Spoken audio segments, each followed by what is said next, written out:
अर्पित कर दो तन मन धन, मांग रहा बलिदान वतन, अगर देश के काम न आए तो जीवन बेकार. Operation Sindoor, was it an absolute success?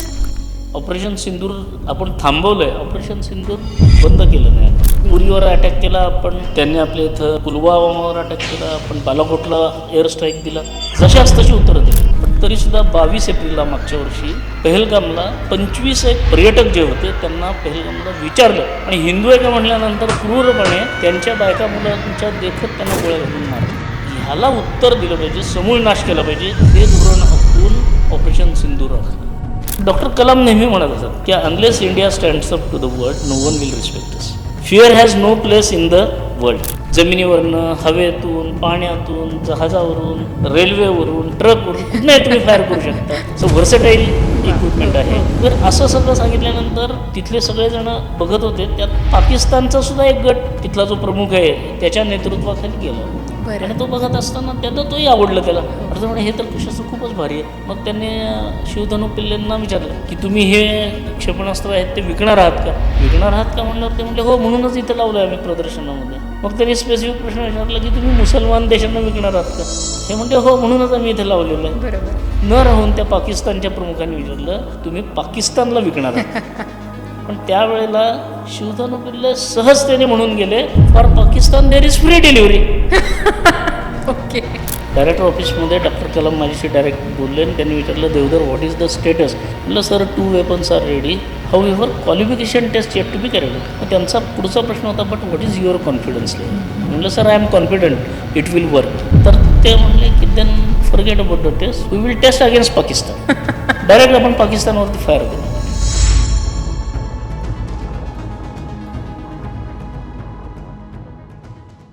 नमस्कार. मलयगिरीच्या चंदनवनापासून ते काश्मीरच्या नंदनवनापर्यंत सारा हिंदुस्थान माझा आहे असं आपण अतिशय अभिमानानं म्हणतो.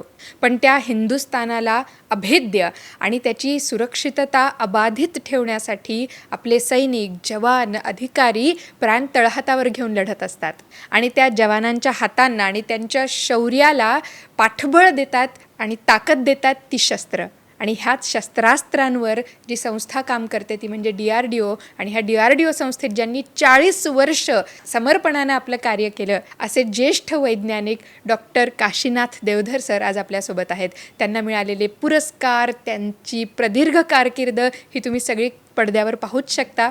आपण ना नेहमी पडद्यावरती देशभक्तीचे चित्रपट बघतो, पण आज आपण तो पडदा बाजूला सारून त्यामागच्या खऱ्या हिरोला भेटणार आहोत. I am so excited to have this conversation with him. मी खूप उत्सुक आहे त्यांच्यासोबत आज भारताच्या संरक्षण सिद्धतेबद्दल वेगवेगळ्या गोष्टी त्यांच्यासोबत डिस्कस करण्यासाठी. सर खूप मनपूर्वक स्वागत.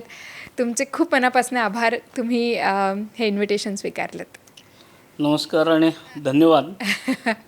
खरं तर मी माझी सर्व्हिस 40 वर्ष केली डिफेन्ससाठी. आणि डिफेन्ससाठी करत असताना एकच हे त्यांच्याकडनं शिकलो जवानांकडनं, ते म्हणजे हर काम देश के नाम. येस. असं आहे. त्यामुळं अनुभव शेअर करायला मला तुम्ही इथं बोलवलं त्याबद्दल आभार तर आहेतच. बघूया आपण काय काय सांगता येऊ शकतं. सर तुमच्याकडे पिटारा आहे खूप प्रचंड इंटरेस्टिंग आणि थ्रिलिंग गोष्टींचा, ते माहिती आहे. आणि सगळ्यात पहिला प्रश्न जो मला विचारायचा आहे तो म्हणजे आपण किती सहज आणि कितीदा म्हणतो शस्त्रास्त्र हा शब्द. मग शस्त्र आणि अस्त्र ह्या 2 वेगळ्या गोष्टी आहेत बहुतेक, हो ना? आणि जर वेगळ्या आहेत तर त्यांचा नेमका काय अर्थ आहे? आपल्या हिंदू धर्मामध्ये प्रत्येक देवतेच्या हातामध्ये एक शस्त्र बघतो आपण. सर्वसामान्यांना कळेल असा अर्थ असा आहे की शस्त्र म्हणजे ते हाताने चालवल्यानंतर बरं, हाताने चालवायचं आणि शत्रूवरती वार करायचे आणि शत्रूचा नाश करायचा. परंतु अस्त्र म्हणजे जे हातांच्या पलीकडं आहे. बरं. म्हणजे आता उदाहरणार्थ आपण विष्णूचं सुदर्शन चक्र म्हणतो.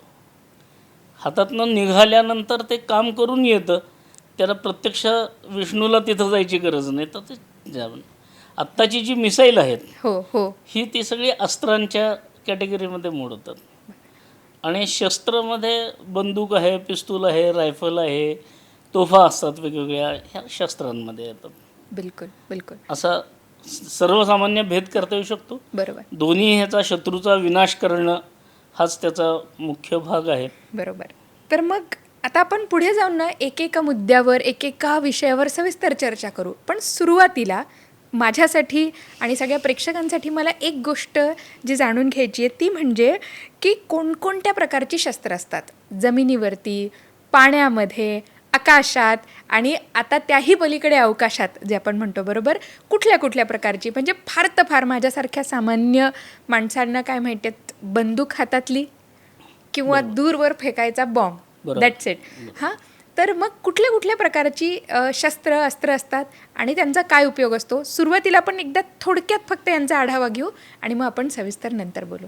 एकदा स्पेक्ट्रम बघत असताना हो हो कुठल्या कुठल्या प्रकारची शस्त्र लागतात, येस तर एकदा व्यक्तिगत लढाईची शस्त्र सुद्धा असतात. एका जवानाने चालवायची शस्त्र, बरोबर. त्याला आपण लघुशस्त्र असं म्हणतो. मग त्यामध्ये रायफल असते, पिस्तूल असते, रिव्हॉल्वर असतं, बरं. LMG, SMG किंवा ह्या सगळ्या ज्या छोट्या पर्यंतच्या गोष्टी आहेत. LMG SMG म्हणजे पण बंदूक मशीन गन, हां मशीन अच्छा, गन, machine ज्याच्याप्रमाणे फास्ट रेटने गोळ्या बाहेर पडतात. बर बर AK-47 सारखा. हां, एक एक गोळी फायर होणं. हो हो म्हणजे कसं आहे, एक गोळी फायर करायची असेल तर 8 ऑपरेशन करावे लागतात त्याला. Feed, cock, load, lock, fire, unlock, extra की जे की 8 ऑपरेशन आहेत. एक गोळी फायर होते. ती मॅन्युअल ताकदीने केली तर त्या सगळ्याला आपण मॅन्युअल वेपन म्हणतो. बर बर ही 8 ऑपरेशन कुठली तरी ऊर्जा किंवा एनर्जी आयदर अंतर्गत असेल किंवा बाह्य एनर्जी असेल, ती वापरून 8 ऑपरेशन आपण एकदा ट्रिगर दाबला की गोळ्या जात राहतात. हे जे आपण बघतो तर त्याला म्हणतात आपण ॲटोमॅटिक वेपन म्हणतो. ओके ओके आणि जे शोलेमध्ये बघतो आपण गब्बर सिंगच्या हातातलं हो, शस्त्र, हो, हो. त्याला सेमी ऑटोमॅटिक वेपन म्हणतात. कारण प्रत्येक गोळी फायर करायला तुम्हाला कमांड द्यावी लागते, ट्रिगर दाबावं लागतं. बरोबर बरोबर तर ह्या 8 ऑपरेशन ॲटोमॅटिक झाले तर त्याला आपण स्वयंचलित शस्त्र म्हणतो. 8 पैकी 7 ऑपरेशन ॲटोमॅटिक होतात, पण प्रत्येक वेळेला फायरच्या वेळेला तुम्हाला बटन दाबावं लागतं दाबावं किंवा लागतं. ट्रिगर दाबावं लागतो. त्याला म्हणतात semi Semi automatic automatic. Weapon. तर अशी लघुशस्त्रांच्या मध्ये बरीचशी शस्त्र आहेत. एका जवानाने चालवता येणारी किंवा जी शस्त्र असतात साधारण त्याला लघुशस्त्र म्हणतो बरं. आपण. मग ती कमी रेंजपासून जास्ती रेंजपर्यंत असतात. म्हणजे 1.5 किलोमीटरवरचा शत्रू अचूकतेने उडवायचा असेल तर त्याला आपण स्नायपर रायफल, की ज्याला दुर्बीण सुद्धा दिलेली आहे. बरं, आणि जनरल रायफल ही 400 मीटरवरचा शत्रू अचूकतेने उडवण्यासाठी असतो. पण स्नायपर रायफल्स या 1.5 किलोमीटर पर्यंतचा शत्रू उडवू शकतो. अशा प्रगत आणि ज्याला आपण प्रिसाईज ज्याला म्हणतो अशा वेपन्स आहेत. त्याच्यानंतरचा जो क्लास येतो त्याला गटशस्त्रे म्हणतात. 10-10 जणांचा एक गट आहे. बरं तो गट मूव्ह होतो आणि काम करतो. मग त्याच्यामध्ये छोट्या उखळी तोफा असतात किंवा रॉकेट लॉन्चर्स येतात की खांद्यावर ठेवून फायर केलं आहे. मग त्यांनी बंकर तोडता येतो, त्यांनी शत्रूचा रणगाडा उद्ध्वस्त करता येतो. अनेक प्रकारचे जे युद्धामध्ये लागणारे भाग आहेत, तर एका शस्त्रातनं अनेक प्रकारचे तोफगोळे फायर करण्याची क्षमता असते. सो दुसरं गटशस्त्र साधारण 10-1 जवान त्यांच्यामध्ये एकत्रित- एक हो, शस्त्र हो. असतं वापरायला. तुम्ही उखळी तोफ हा एक शब्द वापरला, म्हणजे काय बरं नेमकं? उखळी तोफ म्हणजे आपले ॲडव्हान्सिंग ट्रूप्स जे आहेत, हां हां या ॲडव्हान्सिंग ट्रूप्सला मागणं फायर सपोर्ट देणं, त्यांच्या मागं आपण राहायचं आणि शत्रूवरती सपोर्ट करायचा. अच्छा. त्यामुळे त्याच्या जे तोफगोळे आहेत ते 45 अंशापेक्षा जास्ती वरनं उडतात आणि शत्रूला मारा करतात. बरं म्हणजे त्याला कसं असतं, बॉल अँड सॉकेट जॉईंट असतो खालच्या बाजूला आणि सॉकेटला उखळ म्हणतो आपण. त्यामुळं त्याचं नाव ओके. त्या उखळी तोफ त्याच्यामुळे अच्छा, पडलेलं आहे. अच्छा बॉल अँड सॉकेट जॉईंट. त्यामुळं ती जी तोफ आहे ती कुठली दिशा बदलवणं सोपं पडतं. जसं आपला खांदा सगळ्या बाजूने फिरतो ना, हां हां तशी ती तोफ अशी त्या गोल फिरू उखळामध्ये सगळीकडे फिरू शकते. शत्रू जिकडं असेल तिकडं अलाईन करून तुम्ही फायर करू शकता. तर त्याला मॉर्टर असं इंग्रजीत म्हणतात. बरं, म्हणजे मॉर्टर गन्स असं शब्द आहे. सगळ्यात सोपी तोफ आहे. त्याला फार मेकॅनिझम नाहीत. बरं बॅरलमध्ये तोफ गोळा वरनंच फायर टाकतात, म्हणजे मजल साईडनेच लोड करतात. तिकडनंच तो तोफ गोळा जिकडनं घातला तिकडनंच बाहेर पडतो. त्यामुळं फास्ट पण होती. म्हणजे एका मिनिटाला 6, 8, 10 राऊंड फायर करू शकतो आपण, बरोबर. अशी क्षमता असते त्याची. छोटे असतात, 2 म्हणजे 51 मिलीमीटर व्यासाची असते, 81 मिलीमीटर व्यासाची असते, 120 मिलीमीटर व्यासाचा तोफगोळा जाऊ शकतो. आणि तोफगोळ्याचं म्हणजे जनरली हे सगळे शस्त्र आहेत ते कॅलिबर असा एक शब्द असतो, म्हणजे किती व्यासाचा तोफगोळा त्यातनं फायर करू शकतो आपण, अच्छा. ह्याच्यावरती ते कॅलिबर म्हणलं जातं. आपण वेगवेगळ्या तोफांना नावं ऐकताना 155 mm बोफोर्स गन असं ऐकतो. हो हो हो. ते 155 काय आहे, तर 155 mm तोफगोळ्याचा व्यास असतो. अच्छा. आणि त्याच्यापेक्षा जास्तीचा तोफगोळा त्यातनं बाहेर करू शकत नाही. तर त्या व्यासाचं आयडेंटिफिकेशन दिलेलं असतं त्याला. अच्छा. त्यामुळं 81 mm, 51 mm हे सगळे तोफगोळ्यांचे व्यास आहेत. अच्छा, म्हणजे जेवढ्या डायमीटरचं, जेवढं व्यासाचं तोफ गोळा किंवा बरोबर. गोळी सुद्धा बंदुकीची, त्यांची पण तशीच नावं असतील, बरोबर? म्हणजे आपण त्यानुसार आता त्यांची आपली नावं स्वतःची एक रायफल आहे, बरोबर. हो. त्याचं नाव आहे इन्सास, म्हणजे इंडियन स्मॉल आर्म्स सिस्टीम. बरं. तर ती 5.56 mm ची गोळी त्यातनं फायर करतो. बरोबर. त्यामुळे ती 5.56 mm रायफल असं म्हटलं जातं, इन्सास रायफल. बरं. इन्सास हे त्याचं आयडेंटिफिकेशन इंडियन स्मॉल आर्म्स सिस्टीमचा शॉर्ट फॉर्म म्हणून आहे. आणि कारगिलच्या युद्धामध्ये ती सगळीकडे वापरलेली आपण बघतो, आपल्या देशातली आहे. मी जिथं काम करत होतो त्यावेळेलाच ती तयार करण्याचं काम चालू होतं. अनेक ट्रायलला मला त्यात सहभागी होता आलं. आणि त्यामुळं असा एक प्रकार आहे. बरोबर. मोठे मोठे प्रकार म्हटलं तर आपण युद्धामध्ये बघतो की रणगाडे असतात. येस. रणगाडा हा दुसऱ्या महायुद्धामध्ये कन्सेप्ट आला. दुसऱ्या महायुद्धामध्ये, खरं पहिल्या महायुद्धामध्ये इंग्लंडने केला होता प्रयत्न, सुरुवात तिथं केली होती. पण दुसऱ्या महायुद्धाच्या वेळेला जर्मननी त्याच्यावरती शोध लावून मोठ्या प्रमाणावर त्याचा वापर केला. म्हणजे एक वाहन आहे, त्या वाहनावर एक जबरदस्त तडाखा देऊ शकेल अशी तोफ आहे. आणि वाहनावरती येणारे सगळे तोफगोळे किंवा बंदुकीचे हे जे आहेत, आपल्यावर येणारे वार आहेत, ते अडवण्यासाठी कवच लावलेलं आहे त्या वाहनाला. अशा 3 गोष्टी त्यातल्या महत्त्वाच्या आहेत, की कवच आहे, तोफ आहे त्याच्यावरती, आणि वाहन असल्यामुळं शूट अँड स्कूट, फायर करा आणि तुम्ही तिथनं जागा बदला. येस, बिलकुल. म्हणजे मग त्याच्यावरती येणार. कारण काय असतं, रणगाडा हा खूप महत्त्वाचा घटक युद्धाच्या ह्याच्यात दुसऱ्या महायुद्धापासून राहिलेला आहे. बरं. 71चं जे आपलं युद्ध झालं त्यावेळेला आपल्याला सगळ्यांना माहिती आहे की पॅटर्न नावाचा रणगाडा अमेरिकेने पाकिस्तानला विकला होता. पॅटर्न नावाचा. आणि तो आपल्यावरती चाल करत होता. आणि आपण अक्षरशः पॅटर्नच्या चिंधड्या उडवल्या आणि भारतीय सैनिकांनी त्या 71च्या ह्याच्यामध्ये, म्हणजे इतकी मोठ्या प्रमाणावर आहे. पंजाबच्या बॉर्डरला एक ठिकाण आहे, तिथं ग्रेव यार्ड म्हणता येईल अशा पद्धतीचे ते सगळे पॅटर्न रणगाडे पडलेले आहेत. आणि आत्तासुद्धा आपल्या सैनिकांच्या शौर्याचं प्रतीक म्हणून सर्वसामान्य लोकांना कळावं म्हणून वेगवेगळ्या उद्यानांमध्ये, बागांमध्ये आपण रणगाडे बघतो. हे कॅप्चर केलेले तिथं पडून राहिले होते ते सगळे डेकोरेशन म्हणून. आणि सगळ्या जवानांची, आपल्या जवानांची एक शौर्य हे, म्हणजे आता शौर्याचा उल्लेख असासाठी केला की त्यावेळेला खरोखरच आपण खूप मोठा विजय मिळवला होता एकत्र. तर असा रणगाडा असा एक क्लास आहे. बरोबर. सर, मग अमेरिकेनं पाठवलेलं तंत्रज्ञान असलेला तो रणगाडा, बरोबर, पाकिस्तानकडे तंत्रज्ञान वगैरे बरं, अमेरिकेचाच रणगाडा, मग त्याच्याशी मुकाबला करू शकेल आणि त्याला नेस्तनाबूत करू शकेल एवढं तंत्रज्ञान आणि ताकद आपल्याकडे होती तेव्हा सुद्धा 71ला? तेव्हा आपलं स्वतःचं तंत्रज्ञान नव्हतं, पण ताकद होती, विल पॉवर होती. आपले जवान ज्या कमिटमेंटने लढतात. मी मगाशी एक वाक्य सांगितलं संदेशाचं, हर काम देश के नाम. पहिलं देश, मग मी वगैरे जे बाकीचं असेल ते नंतर, असं करणारे जवान. त्यामुळं 71च्या युद्धात प्रचंड प्रमाणावर आपण पराक्रम दाखवले, विक्रम केलेत त्याचे. म्हणजे त्याच्यावरती एक वेगळा आपण बोलू शकू एवढं आहे. म्हणजे जसं हे केलं तसं ढाका शहर पूर्ण पॅराशूटने ड्रॉप करून त्याला घेरा घालून ते तोडलं होतं. आणि मग तिथं तो सिग्नेचर जी झाली, शरणागती पत्करल्याचे नियाझी आणि आपले हे होते त्यात. तर असं करण्याची क्षमता आपल्याकडं होतीच. पण 65च्या युद्धामध्ये, 71च्या युद्धामध्ये कम्पॅरेटिव्हली आपली शस्त्रास्त्र तुलनेने कमी दर्जाची होती. बरोबर. केवळ आपल्या जवानांची कमिटमेंटने आपण त्यात चांगला भाग वापरून त्यातलं हे केलं. पण एका अर्थाने जर हे बघितलं तर युद्धाचं बघितलं तर विविध प्रकारची शस्त्र लागतात. पहिला जो प्रश्न होता त्यात की रणगाडा हा आपण आता अर्जुन नावाचा रणगाडा आपला केलेला आहे. बरं. त्याच्या पाठोपाठ नंतर लागतात त्या तोफा लागतात. मग त्याच्यामध्ये उखळी तोफा मोठ्या प्रमाणावरच्या, छोट्या सांगितलं मी 51 मिलीमीटरची, ती एका 2 माणसांनी 10च्या गटाने वापरायची. पण मोठ्या तोफा आहेत त्या 25 किलोमीटर 30 किलोमीटरवरती शत्रूवर हल्ला करणारा बॉम्ब टाकता येतील असे असणारे.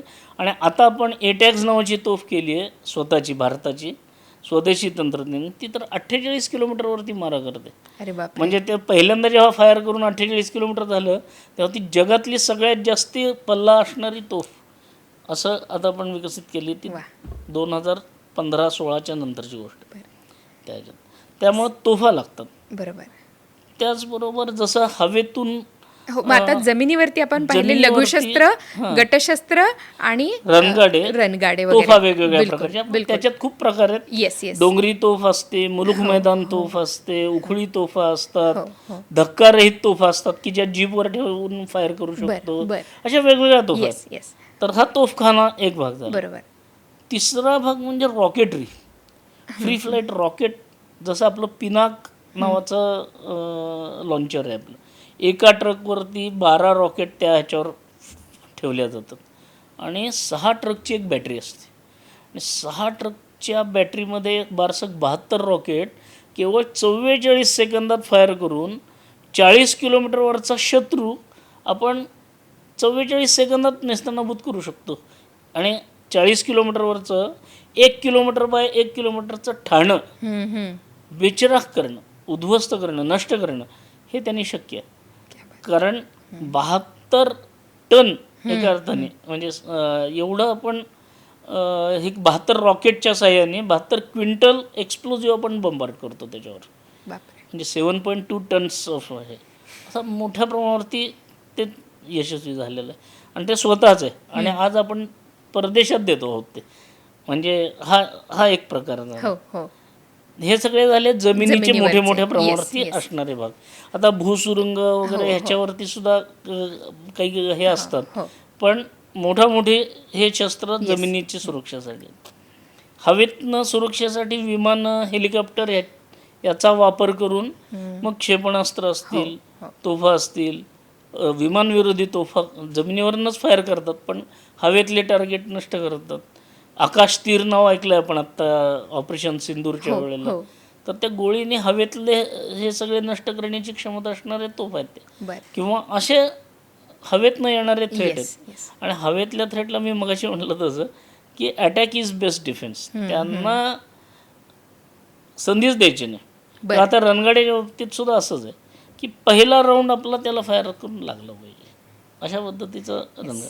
तर हा दुसरा प्रकार. आणि तिसरा भाग म्हणजे पाण्यातून येणारे. त्याच्यात 2 प्रकार. एक कोस्टल एरिया जवळचा भाग आहे तो, आणि ज्याला ब्ल्यू सी म्हणतात आपण, आतपर्यंत जाऊन तिथला सीवरती हे डॉमिनन्स असलं पाहिजे. त्याच्यात सुद्धा खूप प्रकारचे युद्धनौका असतात वेगवेगळ्या. त्याच्यामध्ये छोटे असतात, मिसाईल बोट असतात, फ्रिगेट्स असतात, मोठ्या हे असतात. त्याच्या डिस्प्लेसमेंट आणि आकारावरनं असतात. आणि विमानवाहू युद्धनौकासुद्धा असतात ती जी आपली INS विक्रांत नावाची आपण आत्ता बनवली आहे. तर अशा पद्धतीची विक्रांत आहे. तर हा एक प्रकार आहे की ज्याच्यामध्ये पूर्वी आपण कायम परदेशातनं शस्त्र आणत होतो. ही म्हणजे सगळ्या युद्धनौका आपल्या मित्रदेश म्हणायचो आणि त्यांच्याकडनं आणायचो. पण आता मात्र आपण इतकी प्रगती केली की 5 जे जहाज बांधणी कारखाने आहेत आपल्या देशाचे त्यांना इतकं गिअरअप केलं आहे आणि आत्मनिर्भरतेकडं चालू आहे. 40 दिवसाला एक कुठल्या ना कुठल्या तरी प्रकारची युद्धनौका आज आपल्या सेवेमध्ये दाखल होते. या स्थितीत आता आपण आलेलो. म्हणजे एक काळ असा होता की सर्व शस्त्रास्त्र आपण परदेशातनं विकत आणत होतो. तिथपासून आता आपण आपल्या तर गरजा भागवतच आहोत, पण आता आपण परदेशात सुद्धा विक्री करून काही शस्त्रास्त्र द्यायला लागलो. त्याच्यामध्ये एटॅक्स नावाची तोफ आहे ती परदेशात आपण म्हणजे एक्सपोर्ट करतो, ज्याला म्हणतो आपण निर्यात करतो. पिनाक रॉकेटरी आहे, हो. अशा अनेक गोष्टी आहेत, रणगाडे आहेत की ते आपण निर्यात करू शकतो आता. आणि युद्धनौकासुद्धा आता आपल्या गरजा झाल्यानंतर आपण अशा पद्धतीची तयारी करतोय की परदेशात सुद्धा आपण देऊ शकू असं आहे. त्यामुळं इम्पोर्ट करणाऱ्या देशापासून एक्सपोर्ट करणारा देश, आणि प्रामुख्याने 15 ऑगस्टच्या पार्श्वभूमीवर हे विचार करताना जरा जास्तीत छान वाटतं खरंच. की आम्ही जेव्हा सर्व्हिसला लागतो त्यावेळेला सगळ्याच गोष्टी परदेशातून येत होत्या. हो. आता बऱ्याचशा गोष्टी आपल्याच देशात तयार होतात. आणि असं नाही की आपल्या देशात तयार झाली म्हणजे काहीतरी क्षमता कमी आहे किंवा हे, असं नाही. आपल्या देशात तयार होणाऱ्या जगाच्या तोडीस-तोड ज्याला म्हणतो आपण, अशा पद्धतीच्या वेपन सिस्टीम आता आपल्याकडे वा. आहेत. त्यामुळं हवेतनं येणारा मारा. आणि मगाशी तुम्ही उल्लेख केला तसा की अवकाश हे त्याच्या बाहेर आहे. हो हो. अवकाशातनं जर कोणी आपल्याशी हे करायचा प्रयत्न केला तर त्यालासुद्धा आपण क्षमता आहे. आता कसं आहे, एक ट्रिटी आहे म्हणजे तह झालेल्या सगळ्या जगामध्ये की अवकाशामध्ये वेपनायझेशन करायचं नाही करायचं असं ठरवलेलं आहे. बरं. पण जर कोणी करायचा प्रयत्न केला तर उत्तर देण्याची क्षमता असली पाहिजे. म्हणून भारताने 2019ला 27 मार्चला एक टेस्ट घेतली आणि आपलाच एक उपग्रह आपण पाडला बरं. एका मिसाईलने. अच्छा. आणि अवकाशातलं 300 किलोमीटरवरचं आम्ही पाडू शकतो हे जगाला दाखवून दिलं. भारत हा जगातला चौथा असा देश आहे की ज्याच्याकडं या पद्धतीचं तंत्रज्ञान आहे. क्या बात. असं विविध पद्धतीची शस्त्रास्त्र लागत असतात युद्ध करायचं म्हणजे. आणि स्वातंत्र्यवीर सावरकर म्हणत असत नेहमी की, म्हणजे त्यांचं वाक्य असं आहे, त्या काळाशी सुसंगत आहे ते, की देशांच्या सीमा ह्या चरख्याच्या सुताने नाही तर तलवारीच्या टोकाने आखायच्या असतात. तलवारीचं टोक म्हणजे मी माझ्यासारखा माणूस काय लक्षात घेतो की आपली सगळी शस्त्रास्त्र जी आहेत ती अत्याधुनिक अद्ययावत असली पाहिजेत. आणि ती स्वदेशी तयार करण्याचं काम जर मला दिलं असेल तर त्या दिशेने माझं काम सगळं 40 वर्षाचं राहिलं पाहिजे. म्हणून माझ्या अनेक प्रकल्पांवरती जर योगदान देता आलं मला, तर त्याच्यामागचा उद्देश हा होता की आपल्या जवानाला अद्ययावतच शस्त्र पाहिजे हातात. खरंच. तुम्ही आत्ता बोलत होता तेव्हा अभिमान ओसंडून वाहत होता सर की खरं शस्त्र आपण आता आपल्याला आयात करायची गरज पडत नाही, आपण बनवतही आहोत आणि निर्यातही करत आहोत, इथपर्यंत आपण पोचलो आहोत. मला तेच पुन्हा एकदा अधोरेखित करायचे की आपण जे म्हणतो आत्मनिर्भर भारत, तर आपण संरक्षण सिद्धतेच्या बाबतीत एकतर आत्मनिर्भर आहोत जसं तुम्ही म्हणताय आता, बरोबर. आणि समजा उद्या एखादं युद्ध ओढवलं तर ते लढण्यासाठी आपण तयार आहोत का? आता मागच्या वर्षी हो. ऑपरेशन सिंदूर केलं आपण. येस. खरं म्हटलं तर 1947 सालपासून पाकिस्तान, चीन आपल्या देशावरती आक्रमणांचे प्रयत्न करत आहे. 62च्या युद्धामध्ये त्यावेळेला आपल्या मानसिक स्थिती नीट नव्हती. नुकतं स्वातंत्र्य मिळालं होतं, आम्ही हवेत होतो, पंचशील तत्वाचं आपण हे करत होतो. त्यामुळे आपण कोणाशी वाटे गेलो नाही तर कोणी आपल्याला वाटे जाणार नाही वगैरे अशा भ्रमात होतो. आणि चीनने आक्रमण केलं आणि चीन आपली जमीन तर गमावलीच पण नामुष्की आली पराभव पत्करला. त्यानंतर तुम्हाला ऐकून माहीत असेल की त्यावेळेला महाराष्ट्राचे जे मुख्यमंत्री होते यशवंतराव चव्हाण, त्यांना बोलवून घेण्यात आलं तिकडं आणि रक्षा मंत्रालयाचं काम त्यांच्याकडे दिलं. आणि मग त्यावेळेला आपण म्हणतो की हिमालयाच्या मदतीला सह्याद्री गेला, हे वाक्य जे आहे ते त्यावेळेचं आहे. कारण यशवंतराव चव्हाणांना आपल्या इथं छत्रपतींचं बाळकडू मिळालेलं होतं. महाराष्ट्र भूमीतून ते असल्यामुळं छत्रपती शिवाजी महाराजांनी जे पराक्रम इथं केलेत, जी नीती अवलंबिली ती त्यांच्यापर्यंत होती. आणि त्यांनी असं म्हणलं होतं की जर शिवाजी महाराज नसते तर पाकिस्तानच राहिलं असतं, आपल्या दारात आलं असतं. आज जे पंजाबपर्यंत आणि बांगलादेशापर्यंत मर्यादित राहिलं आहे हे स्वर्गीय यशवंतराव चव्हाण जे डिफेन्स मिनिस्टर होते त्यांनी म्हणलेलं आहे. आणि मग त्यांच्या लक्षात आलं की डिफेन्ससाठी खूप मोठ्या प्रमाणावरती आपली प्रिपेअर्डनेस करायला पाहिजे. आणि मग तिथनं गिअरअप व्हायला सुरुवात झाली. मग स्वदेशी पाहिजे, कारण शस्त्रास्त्राचं तंत्रज्ञान जगामध्ये कुणीही तुम्हाला देणार नाही. कोण देईल? पैसे लुटले पण अद्ययावत कधीच दिलं नाही. म्हणजे अद्ययावत देशांनी सुद्धा आपल्या दृष्टीने ते ॲडव्हान्स आहेत असं वाटायचं, पण त्याच्या वरचढ तंत्रज्ञान त्यांच्याकडे असायचं आणि त्यांच्या दृष्टीने आउटडेट झालेलं तंत्रज्ञान ते आपल्याला द्यायचं. स्वातंत्र्य मिळालं होतं त्यावेळेला आपण 80 वर्ष मागं होतो जगाच्या तंत्रज्ञानाच्या बाबतीत. ती सगळी प्रगती करत करत आता आपण मॅच करून आज त्या स्थितीत आलेलो. म्हणजे इतक्या मागं असणारा देश, कारण आक्रमण होतं, गुलामगिरीत राहत होतो, सगळी इथल्या सगळ्या व्यवस्था तोडलेल्या होत्या ब्रिटिशांनी. त्या स्थितीमध्ये त्यांच्या सोयीसाठी त्यांनी सगळ्या गोष्टी करून घेतल्या. मग रेल्वे असेल, अमकं असेल. आपल्याला असं वाटतं की खूप काय, त्यांनी योगायोगाने अन्य देशांशी लढण्यासाठी लागणारी शस्त्रास्त्र, दारुगोळा हे बनवायला पाहिजेत. तर ते तिथनं आणत बसायला किती वेळ लागेल इंग्लंडमधनं. म्हणून त्यांनी इथंच पुण्यामध्ये खडकीला दारुगोळा कारखाना चालू केला. इथंच सगळे जेव्हा अधिकारी आणि हे सगळे कामगार वगैरे तिथं ब्रिटिश होते, तिकडनं यायचे. आणि केवळ लेबर वर्क ज्याला म्हणतो आपण, हमाली काम करायला आपले लोक त्यात होते. आपल्या लोकांना महत्त्वाच्या पदांवरती कुठेही नव्हते. निर्णय क्षमता त्यांच्यामध्ये नव्हती, म्हणजे त्यांच्याकडे पोझिशन नव्हती. आपण गुलामगिरीत होतो. पण त्यांना लढण्यासाठी जेव्हा पहिलं महायुद्ध झाल्यानंतर त्यांच्या लक्षात आलं की असं आहे, तर त्याच्या आधीपासून त्यांनी छोट्या प्रमाणावर इथं बंदुकीचा कारखाना, गोळा बारूद ज्याला म्हणतो आपण, ॲम्युनिशन फॅक्टरी खडकी जे बघतो आपण पुण्याच्या जवळ, ते त्या काळात चालू केलं, ब्रिटिशांनी चालू केलं. पण ते त्यांना त्यांच्या आवश्यकतेप्रमाणे करत होते. स्वातंत्र्य मिळाल्यानंतर आपण त्याचा मोठ्या प्रमाणावरती उपयोग करून घेऊन मोठ्या प्रमाणावर आता ते दारुगोळा तयार करणं. आणि आज ती फॅक्टरी अशी आहे की ॲम्युनिशन फॅक्टरी भारताचा जो एक्सपोर्ट करतो म्हणलं सध्याच्या काळात, त्यात ॲम्युनिशन फॅक्टरीचा सुद्धा 2-2.5% वाटा येतात. एवढ्या मोठ्या प्रमाणावर ॲम्युनिशन ते सुद्धा निर्यात करतात. त्यामुळं पुण्याच्या दृष्टीने बघितलं तर पुणे हे एक अर्थाने डिफेन्सचा हब म्हटल्यासारखं शस्त्र आहे. संशोधन पण इथं होतं, वेगवेगळ्या पद्धतीची युनिट्स इथं आहेत. NDA म्हणजे अधिकारी तयार करण्याचं एक अर्थाने अकॅडमी इथं आहे.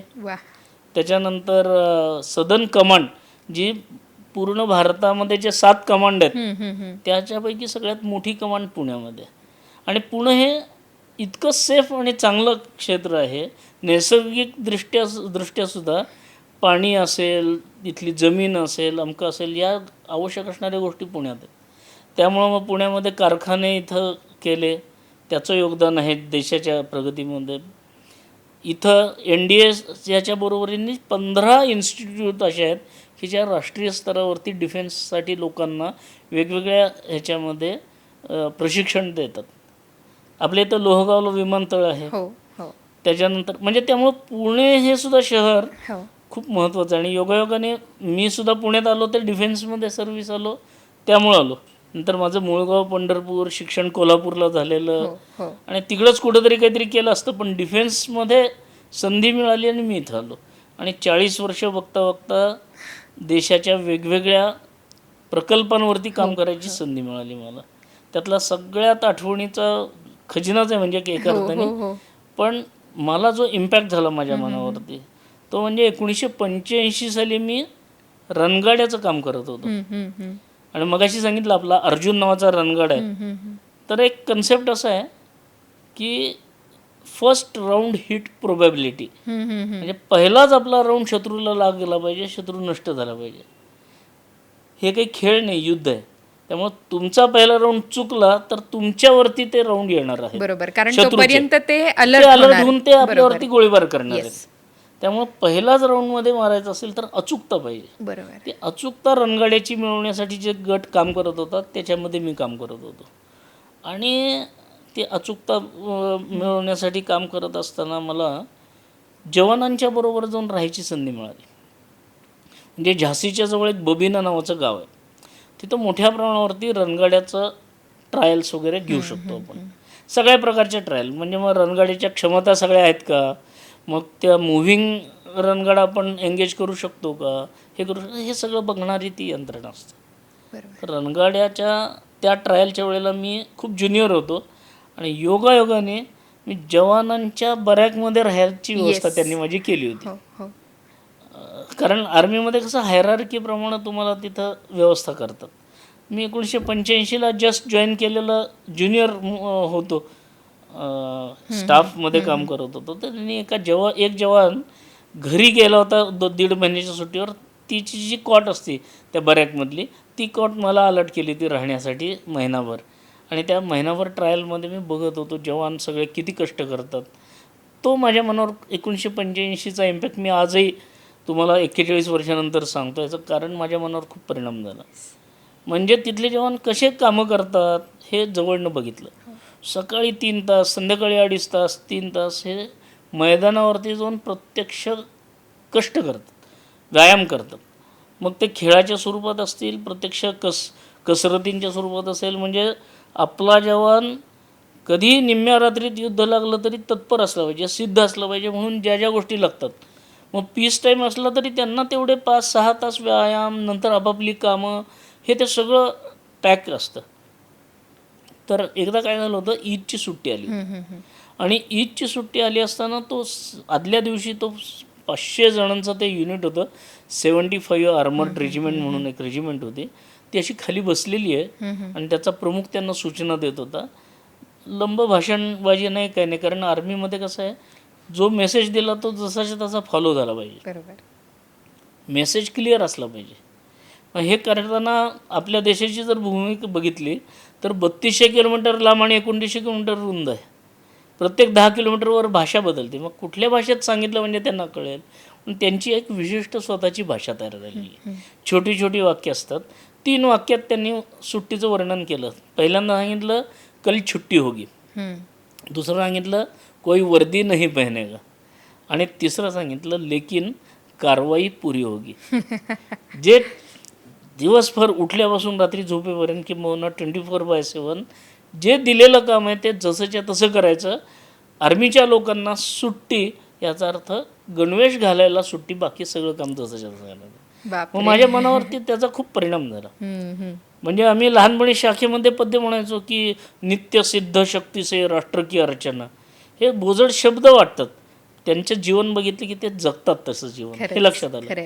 आणि मग मला असं वाटलं की अरे, जे जवान 24/7 आपल्या देशाचं रक्षण करतात, त्यांच्या हातातलं शस्त्र अत्याधुनिक करण्याचं काम जर माझं असेल तर मी त्याचप्रमाणे केलं पाहिजे. आणि तिथून पुढं मग माझं ARDमध्ये मी पण कधीही वेळेकडं बघितलं नाही, कामावर जास्ती लक्ष दिलं. आणि परत एकदा तो मेसेज हर काम देश के नाम हा अंमलात आणण्याची संधी मिळत गेली. वा, पुणेकर ऐकलत ना तुम्ही, पुणे तिथं खरंच काय उणे. आणि म्हणूनच पुणेरी असण्याबद्दल आणखी एक अभिमानाची गोष्ट जी सरांनी सांगितली ती तर आहेच. आणि त्याशिवाय आत्ता तुम्ही जे सांगितलं सर की जवान कायम सिद्ध, कायम तयार, आणि त्यांनीच आपल्या पराक्रमानं पहलगामच्या हल्ल्याच्या उत्तरात जे ऑपरेशन सिंदूर घडवून आणलं, तर त्याच्यानं खरं तर ती जी धग होती प्रत्येक भारतीयाच्या मनात ती शांत झाली की आपण बदला घेतला. पण ह्या ऑपरेशन सिंदूरबद्दलच पाकिस्तानने आणि काही भारतीयांनी सुद्धा त्याच्या यशाबद्दल शंका उपस्थित केली, बरोबर ना? तर हे operation Sindoor was it an absolute success, हा पहिला प्रश्न, हे तुम्ही याचं उत्तर द्यावं.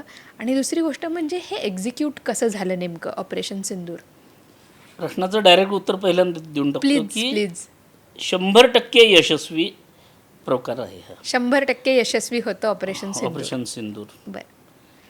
दुसरी गोष्ट, त्याच्या मागची पार्श्वभूमी लक्षात घेतली पाहिजे. होय. 1947 सालपासून पाकिस्तान चीनच्या, अमेरिकेच्या यांच्या मदतीने आपल्याशी प्रयत्न करतोय, लढतोय, हे करतोय. 1965चं युद्ध, 48चं तर झालंच, पण 65चं युद्ध बघितलं, 71चं युद्ध बघितलं. आणि 71च्या युद्धामध्ये इतका मॅसिव्ह विजय आहे आपला. जगाच्या इतिहासात एवढा मोठा विजय कोणाचा नाही असं मला वाटतं. 71चं. कारण 71 साली आपण पाकिस्तानचे तनकन 2 तुकडे तर केलेच, वेगवेगळ्या टॅक्टिक्स वापरल्या आणि कॅप्चर केल्या. अनेक लढाया त्या वेगवेगळ्या ठिकाणी केल्या. बांगलादेश म्हणून स्वतंत्र तर केला. 93,000पेक्षा जास्ती युद्धकैदी आपण पाकिस्तानच्या आपल्या ताब्यात मिळवले.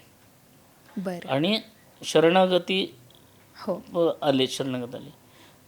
त्यानंतर त्यांच्या लक्षात आलं पाकिस्तानच्या की आपण डायरेक्ट काही भारताबरोबर लढू शकत नाही. हो. अनेक वर्ष प्रयत्न करून झाले.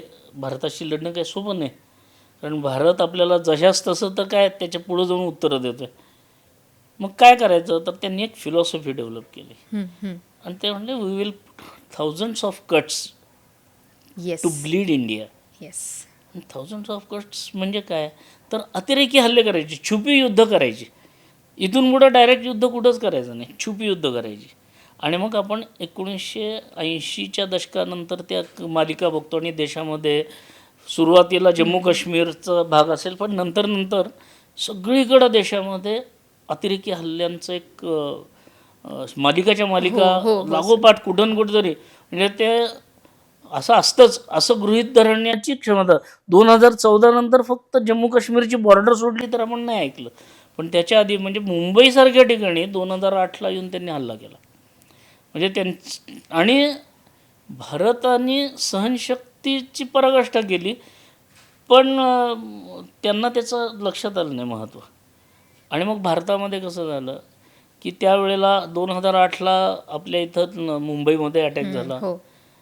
ताज हॉटेलवर झाला, ट्रायडंटवर झाला, त्याच्यानंतर नरिमन पॉईंटला असणाऱ्या ठिकाणी झाला, CSTM म्हणजे ज्याला छत्रपती शिवाजी महाराज टर्मिनस जे आहे याचं, त्याच्यावरती हल्ला झाला. निरपराध लोकांना मारण्यात आलं बेछूटप्रमाणे. त्याच्या आधी मालिका होत्या, स्फोटवनच्या मालिका होत्या, मुंबईमध्ये झाल्या होत्या, हे झालं होतं. हे सहन करत होतो आपण. त्याला नुसतं म्हणजे आधीच्या काळामध्ये निषेधाचे पत्र किंवा कडक निषेध याच्या पलीकडे काही केलं नव्हतं.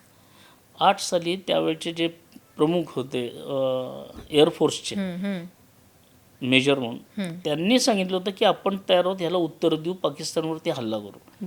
पण त्यावेळेला सरकारच्या मानसिकतेमध्ये ते नव्हतं की आपण बॉर्डर क्रॉस करून हल्ला करणं वगैरे योग्य नाही असं तसं.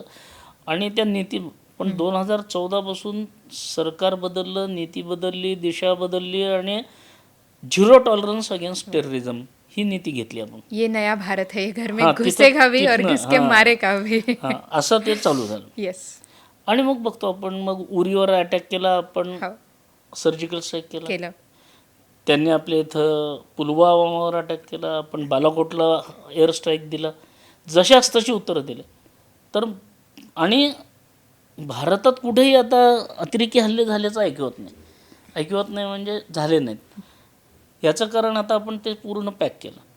फक्त बॉर्डर्सवरती काही प्रमाणात होत आहेत अजूनही सुद्धा, पण त्याचंही प्रमाण खूप मोठ्या प्रमाणावर कमी आलेलं आहे. 370 हटवलं आणि एक वेगळा इतिहास घडवला एका अर्थाने. आणि आता आपण जगाला सांगू शकतो की आपलं सार्वभौमत्व हे जे आहे ह्याच्यामध्ये.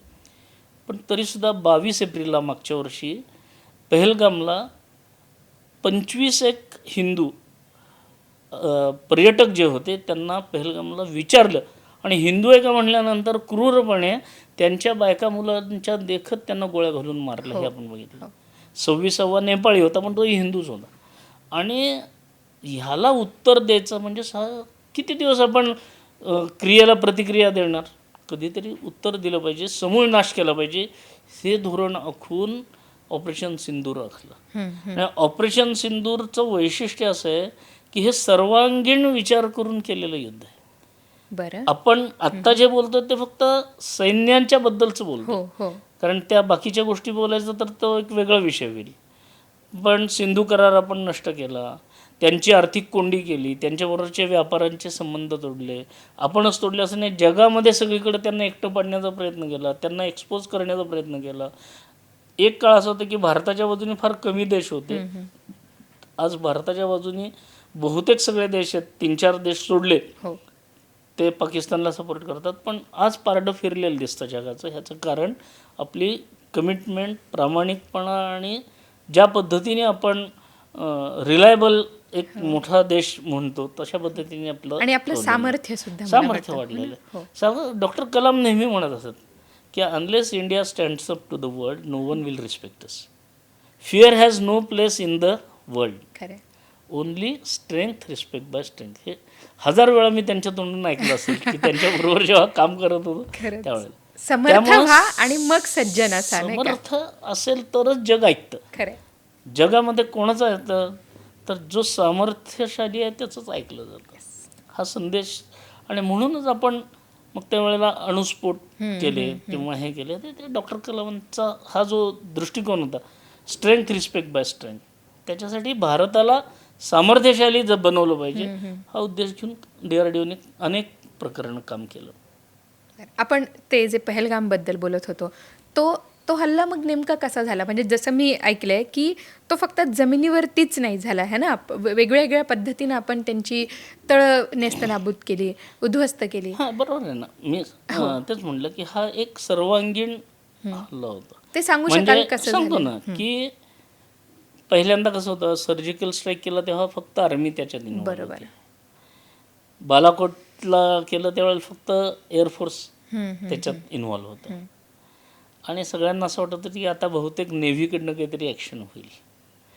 पण आताचा जो हल्ला होता तो सगळ्यांनी मिळून एकत्रितपणे केलेला कोऑर्डिनेटेड एफर्ट्स ज्याला म्हणतो असा हल्ला होता. ऑपरेशन आपले ऑपरेशन सिंदूरच्या वेळेला, ऑपरेशन सिंदूरच्या वेळेला आपण एक नीती जगाच्या ह्याच्यात घेतली की आपल्याला युद्धामध्ये गुंतून राहायचं नाही, कारण आपल्याला आर्थिक प्रगतीसुद्धा करायची, आणि युद्धात गुंतून राहिलं तर आर्थिक प्रगती कमी होईल. बरोबर. त्यामुळे युद्धात गुंतून तर राहायचं नाही, पण ह्याला तर उत्तर दिलं पाहिजे सडेतोड. म्हणून आपण काय केलं, 7 मेला मागच्या वर्षी पहाटे 20 मिनिटामध्ये त्यांचे 9 अतिरेकी जे अड्डे आहेत, डेंजरस, मोस्ट डेंजरस, ते आपण उद्ध्वस्त केले आणि शेकड्यांनी अतिरेकी मारले गेले त्याच्यात अचूकतेने, पिन पॉईंट. आणि त्याच्यामध्ये आत्मनिर्भर भारताचे स्वदेशी शस्त्रास्त्र जसे होते, तंत्रज्ञान पण आपलंच होतं. म्हणजे अवकाशात म्हणजे उपग्रहाद्वारे एक्झॅक्ट लोकेशन्स मिळणं असेल, त्यामुळं कोलॅटरल डॅमेज होणार नाही याची काळजी घेतली आपण त्यांना सांगितलं. हे झाल्यानंतर 9 तळ उद्ध्वस्त झाल्यानंतर पत्रकार परिषद घेऊन सांगितलं, त्यांच्या DGMOला फोन करून सांगितलं की आम्हाला युद्ध करायचं नाही आहे, आम्ही फक्त त्या 22 एप्रिलच्या हल्ल्याला पनिशमेंट केलेली आहे, तिथं तुम्ही लपून ठेवले म्हणून तिथं येऊन मारावं लागलं आम्हाला, तर तुम्ही ह्याला युद्ध समजून युद्धात त्याचं हे करू नका. पण पाकिस्तानचं शेपूट वाकडं, त्यांनी त्याचं काही मानलं नाही आणि त्यांनी आपल्यावरती हल्ले केले. मग अशी सांगितलं असं 1000पेक्षा जास्ती ड्रोन, मिसाईल हे ते दिल्लीच्या दिशेने सुद्धा सोडले.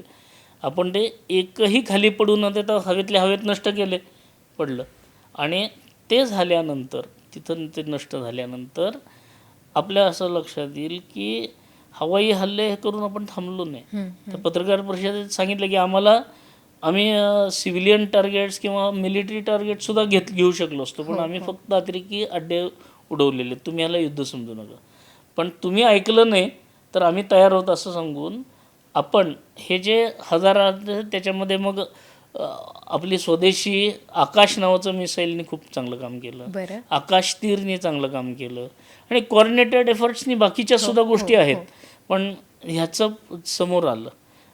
आणि नंतर आपण जे काम केलं ते म्हणजे हे तर डिफेन्स झाला की त्यांनी पाठवलेले आपण हवेतल्या हवेत नष्ट केले.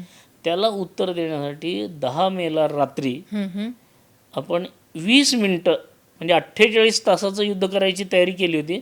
20 मिनिटामध्ये 11 त्यांचे तळ, जिथनं पाकिस्तानचं एअरफोर्सचं विमानं उडतात किंवा हे विमानतळ, ते उद्ध्वस्त केले आणि 20% त्यांची ताकद कमी केली. त्यांच्या रडार सिस्टीम उडवल्या, त्यांचा मूळ भाग गेला, किराणा हिल्स. आता ती सगळी हिस्ट्री आहे. पण 20 मिनिटामध्ये पाकिस्तानच्या हे लक्षात आलं की हे जर 48 तास झालं तर पाकिस्तान संपून जाईल. आणि तिथं ब्राह्मोस नावाचं मिसाईलचा जास्ती लोकांना लक्षात आलं. आता ब्राह्मोसची सुद्धा एक खूप मस्त रंजक कथा आहे. बरं, मला तिथे यायचंच आहे ॲक्च्युली, कारण एकतर Pahalgam was such a huge success. मग एकतर आपण आता एकदम शस्त्रसिद्ध आहोत, खूप आपल्याकडे आधुनिक तंत्रज्ञान आहे, तर त्यात कोणकोणती आहेत? ब्राह्मोस नाव मी कायम ऐकलेलं आहे, त्यामुळे त्याबद्दल जाणून घ्यायचं आहे. त्याशिवाय तुम्ही INS विक्रांत म्हणालात, पिनाक म्हणालात, अशी कोणती आपल्याकडची सगळ्यात बेस्ट, सगळ्यात पॉवरफुल शस्त्र आहेत. हां, पॉवरफुल शस्त्रांमध्ये कसं आहे माहिती आहे का, मगाशी जो आपण डिस्कस केला सगळ्या ह्याच्यामध्ये, हो. त्यात एक महत्त्वाचा भाग आपण बोललो नाही. तो भाग म्हणजे क्षेपणास्त्र. येस. मगाशी जे आपण जमिनीवरची सुरक्षा, हवेतली सुरक्षा, पाण्यातली सुरक्षा, अवकाशातली सुरक्षा हे बघितलं, तर हल्लीचं युग हे क्षेपणास्त्राचं युग आहे. डॉक्टर कलामांना इस्रोकडनं DRDOत आणलं आणि डॉक्टर कलामांना आपण मिसाईल मॅन ऑफ इंडिया म्हणून ओळखतो.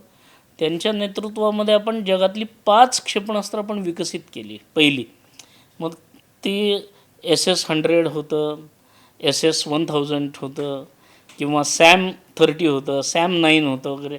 आता ही कोडनेम होती पहिल्यांदा. बरं. म्हणजे SAM म्हणजे काय, सरफेस टू एअर मिसाईल. 9 म्हणजे 9 किलोमीटर रेंज. अच्छा. SAM-30 म्हणजे surface to air missile 30 kilometre range kilometres. वगैरे. असं त्याचा थोडं आपण करत होतो. बिलकुल. आणि सरफेस टू सरफेस हां हां. त्याला SSM-100 हे surface to surface missile 100 100 kilometre. 100 kilometres. बरं. Surface to surface missile 1000 kilometre.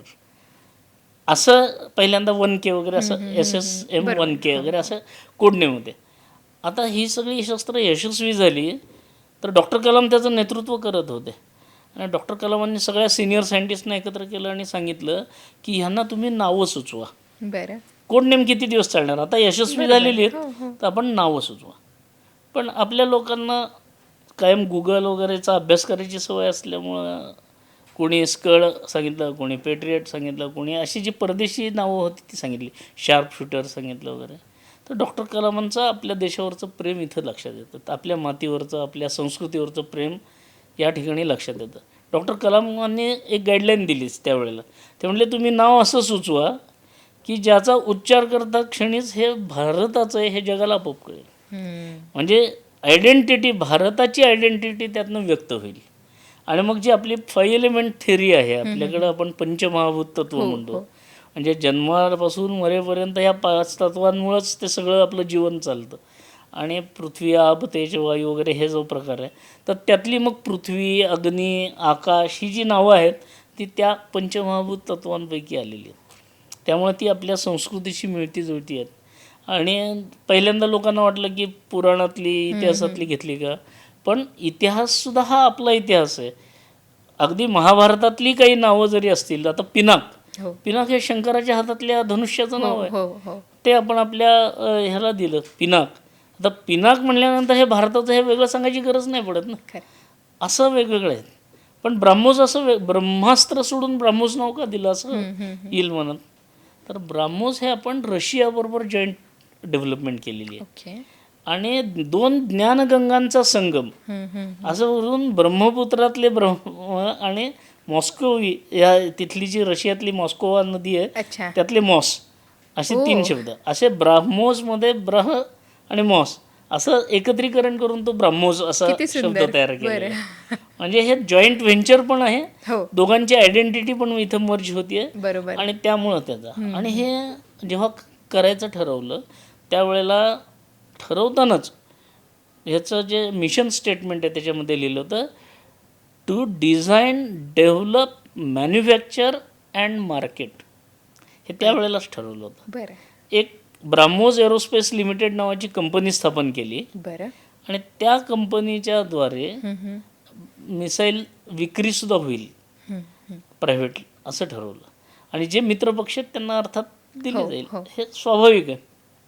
आणि मार्केट करायचं असल्यामुळं हे जेव्हा यशस्वी झालं त्यावेळेला त्याचे जे प्रमुख होते, CMD ज्याला म्हणतो आपण ब्राह्मोसचे, ते डॉक्टर शिवथनू पिल्ले म्हणून होते. म्हणजे डॉक्टर कलामांच्या बरोबर राईट हँड लेफ्ट हँड असल्यासारखे ते होते पहिल्या गटातले.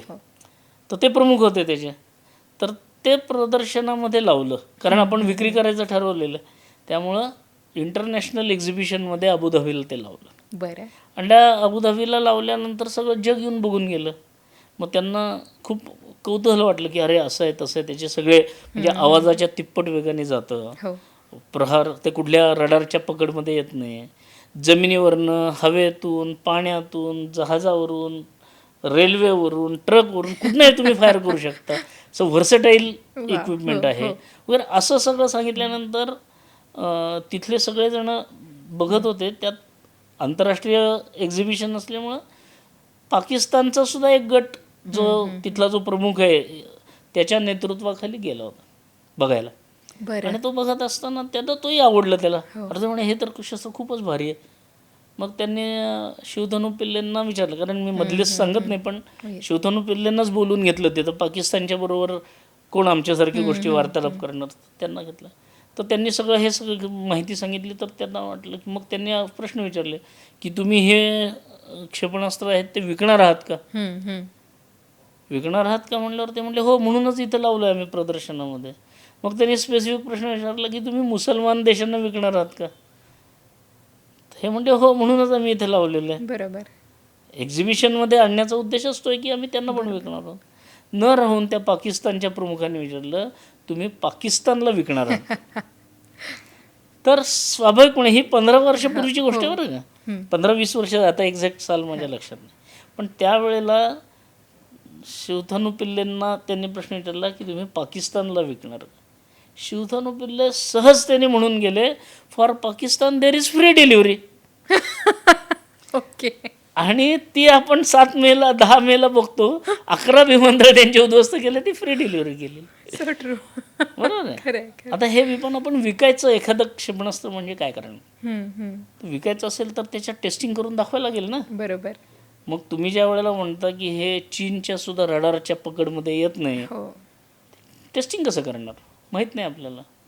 पण ते मध्यंतरी तुम्ही एक बातमी वाचली असेल 7-8 वर्षापूर्वीची, की ब्राह्मोस मिसाईलची दुरुस्ती किंवा मेंटेनन्स चालू होता आणि अचानक एक मिसाईल उडलं तिथनं, ॲक्सिडेंटल फायर झालं आणि ते 125 किलोमीटर आत जाऊन पाकिस्तानमध्ये पडलं आणि पाकिस्तानला कळलं नाही ते.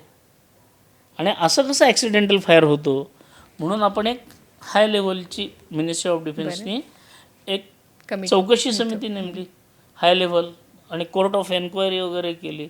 जे दोषी होते त्यांना पनिशमेंट करायची आणि हे सगळं करायचं.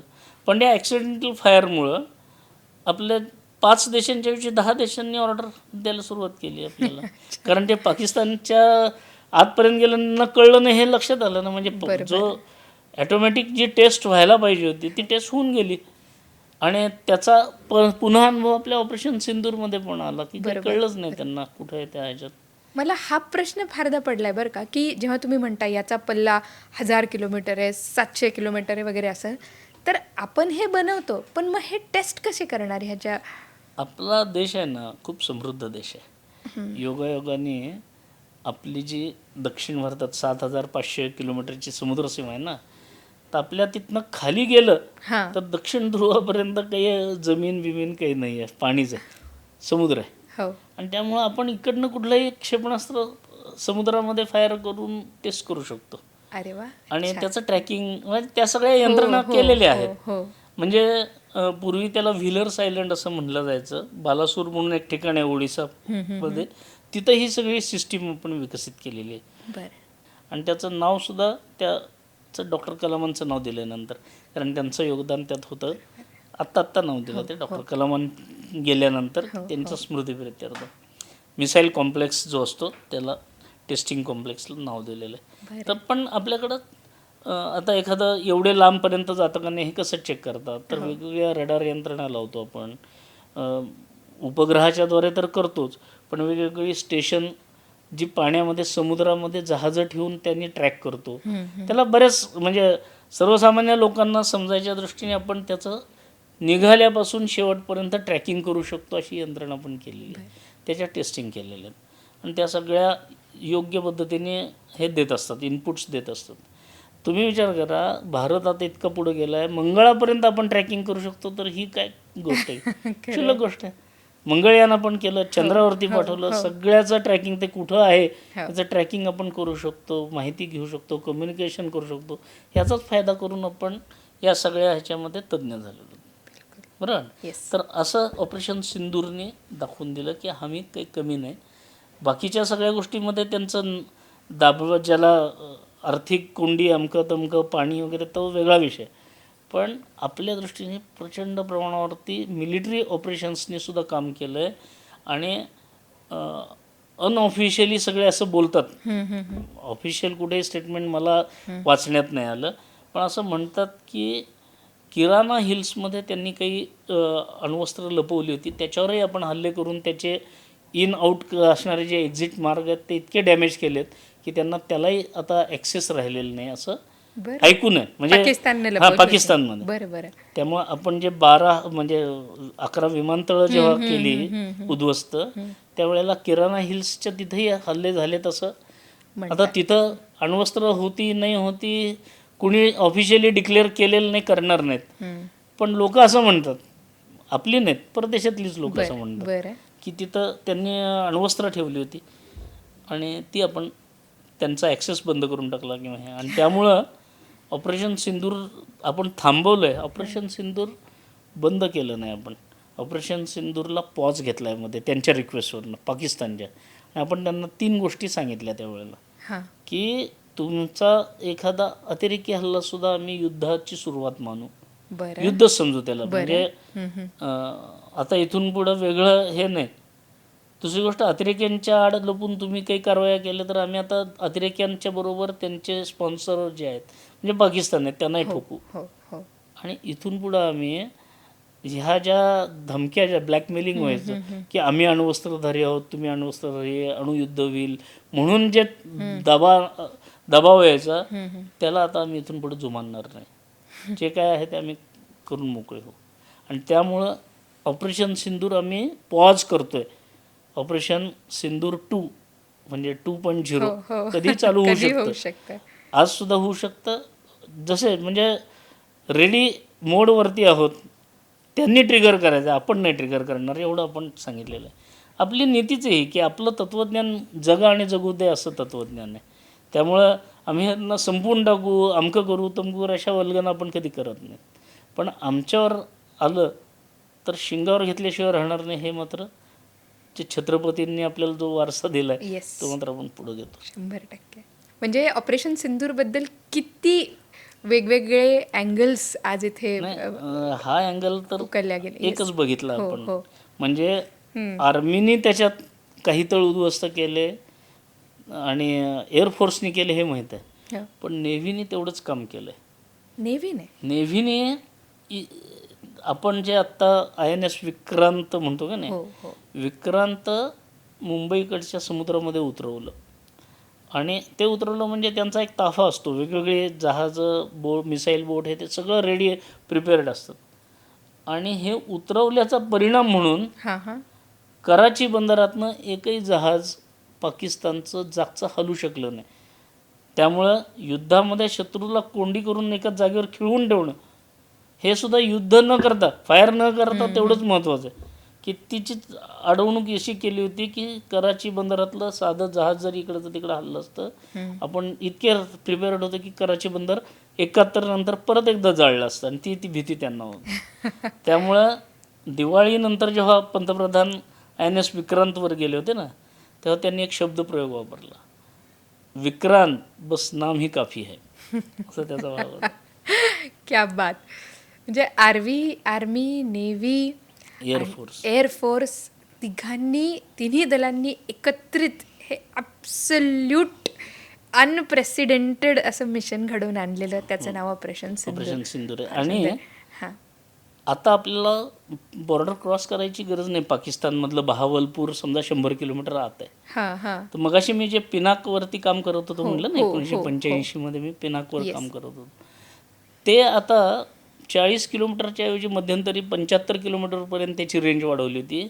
आणि या डिसेंबरमध्ये आणि जुलैमध्ये, नुकत्या जुलै 9 तारखेला का 10 तारखेला टेस्ट झाली, त्याच्यामध्ये आपण 120 किलोमीटरवरचा शत्रूचं 1 किलोमीटर व 1 किलोमीटरचं ठाणं उद्ध्वस्त, नष्ट, बेचिराग करू शकतो. ही क्षमता आता आहे. 72 रॉकेट 1 मिनिटाच्या आत, म्हणजे 44 सेकंदात. बापरे.